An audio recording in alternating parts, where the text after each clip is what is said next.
Hello everyone, this is Shivangi. Welcome to Shiv classes. इस video में discuss करने वाला है प्रिंसिपल एजेंट प्रॉब्लम। दिसंबर 21 के एग्जाम में ये आपका टॉपिक आया हुआ है।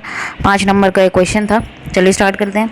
तो प्रिंसिपल एजेंट प्रॉब्लम क्या है? जब दो पार्टीज़ के बीच में, दो पार्टीज़ कौन? प्रिंसिपल और एजेंट। ठीक है, प्रिंसिपल जो हायर करता है एजेंट को अपने काम के लिए, तो उनकी प्रायोरिटीज़ के बीच में जब कॉन्फ्लिक्ट होने लगते हैं, मतभेद होने लगते हैं, तो वो प्रॉब्लम क्या कहलाती है? प्रिंसिपल एजेंट प्रॉब्लम कहलाती है।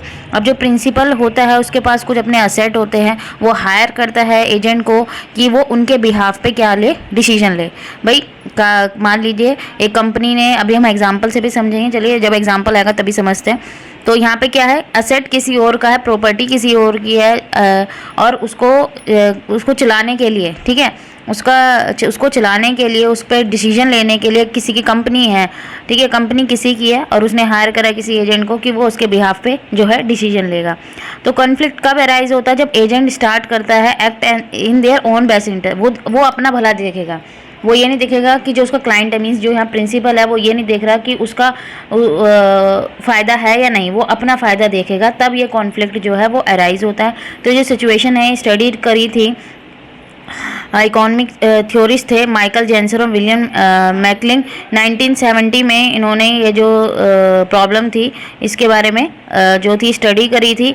उन्होंने पेपर जो था पब्लिश किया था, डिस्कस किया था इस कंसेप्ट को, जिसको इन्होंने नाम दिया था एजेंसी थ्योरी। और उन्होंने आर्ग्यू किया था कि जो नेचर रिलेशनशिप किसके बीच में, ऑनर और उनके जो कॉन्ट्रेक्चुअल रिलेशनशिप है, उनको उन्होंने डिफाइन किया था एज अ फर्म एक्सपेंसेस। तो अब जो पर्सन है जो हायर कर रहा है एजेंट को, वो ये नहीं जानता कि जो वो पर्सन है वो उनके बिहाफ पे काम करेगा या नहीं करेगा।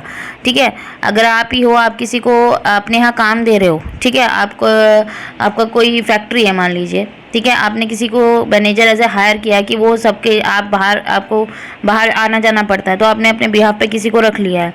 तो अब ये ज़रूरी नहीं है कि आपको ये चीज़ नहीं पता, ठीक है, अच्छे से कि वो काम करेगा या नहीं करेगा, लेकिन आप क्या करते हो, उस पर ट्रस्ट करते हो। जब प्रिंसिपल एजेंट को हायर करता है, लेकिन उसको उसके ऊपर ट्रस्ट करना पड़ता है, और वो ये नहीं जानते कि एजेंट ने कितनी। तो अब यहाँ पे क्या है, और ना ही उन्हें ये पता, तो बस वो क्या करते हैं, उनके ऊपर ट्रस्ट करते हैं। उन्हें नहीं पता कि जो उन्होंने पर्सन को हायर करा है वो उनके लिए काम करेगा या नहीं करेगा सही से उनके बिहाफ पे, और ना ही उन्हें एजेंट के बारे में पूरी इन्फॉर्मेशन है कि एजेंट क्या कर रहा है। तो उनके लिए बहुत मुश्किल हो जाता है कि जो भी क्या बोला गया है एजेंट द्वारा, जो भी सोल्यूशन स्ट्रेटजी जो इम्प्लीमेंट की जा रही है, क्या वो उनके लिए सही है, ठीक है, उनके हित में है या नहीं है। तो इसका परिणाम क्या निकलता है कि जो प्रिंसिपल है वो डिपेंड हो जाता है एजेंट के ऊपर, ठीक है, कि जो उसने बोला है वो क्या है, सही है। मतलब पूरा जो प्रिंसिपल है वो किसके ऊपर डिपेंड हो जाता है? एजेंट के ऊपर निर्भर हो जाता है। यहाँ पे हिंदी में देखें तो लिखा है, प्रिंसिपल विश्वास की छलांग लगाकर एजेंट पर निर्भर हो जाता है।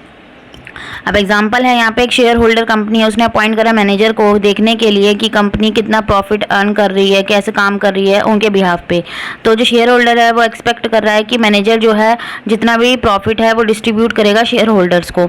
लेकिन जो मैनेजर है वो उसको क्या लगा कि भाई मेरे को तो अपनी ग्रोथ देखनी है, अपनी सैलरी एक्सपेक्टेशन, वो ट्राई करेगा कि ज़्यादा से ज़्यादा प्रॉफिट जो है वो उसकी तरफ रहे, ठीक है, वो अपने आप को सेफ साइड पर रखना चाहता है। तो ये जो इससे क्या क्रिएट होगा, प्रिंसिपल एजेंट प्रॉब्लम जो है क्रिएट होगी।